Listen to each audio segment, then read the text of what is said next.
Alright guys, I'm back and I'm talking about my self-watering containers here. So I just showed you a couple of my inventions. This is one that I got online. You know, I did sort of improvise and do it my own way, so I think it has some good improvements I could probably show later on. But, you know, there's a reservoir up to about here, and I have done them with bigger reservoirs since this one. But so it's probably got a good 5 gallons down there, or something like that. 3 gallons maybe, 4 gallons, something decent. And so yeah, it's just a little $7 tote, and there's like a little piece of tube in here, a bottle. Not much to it. There's a yogurt container for a wicking basket in the bottom. Moving right along, here is my in-ground 20-gallon Kratky bucket. And I mixed this up with Maxi Grow, and the new growth is a little yellow, so I might have wanted to add a bit of nitrogen to that. But I'm just going to grow it all in Maxi Grow. I'm not going to worry about switching formulas halfway through, and it's a Kratky bucket, so you shouldn't anyway. But so that's a 20-gallon reservoir. This is so simple. I mean, all there is to it is the lid. There's 2 legs that I've attached right here in case it gets heavy, and that's about it. Now here's the real technology here, I guess you would say, is this collar.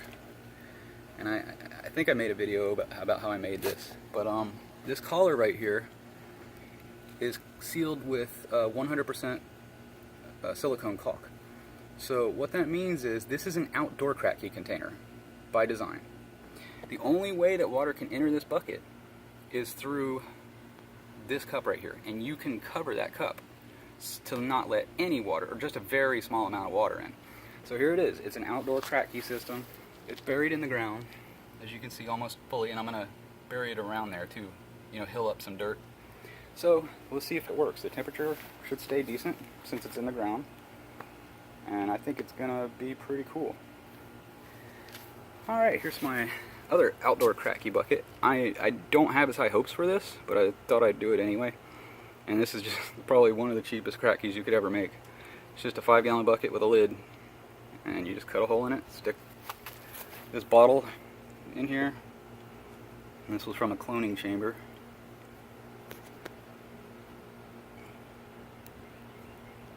And it looks to be doing pretty well. Now this one is going to have problems with rain. So what I'm going to have to do is come back out here and add a ring to it, like on the other one. And that'll keep the rain out, and then it'll be a perfect outdoor system. All I have to do is wrap that top with a little saran wrap or something. Maybe black plastic would be better so it doesn't let the light in. Alright, let's move along over here. This is another concept container that I made. So the concept here is, these are yacon, I forget what you call it, but it's a tuber.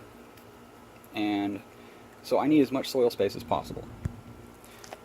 But I didn't want to use multiple buckets. I mean, that could get so unruly. So each one is full of, near 5 gallons of soil.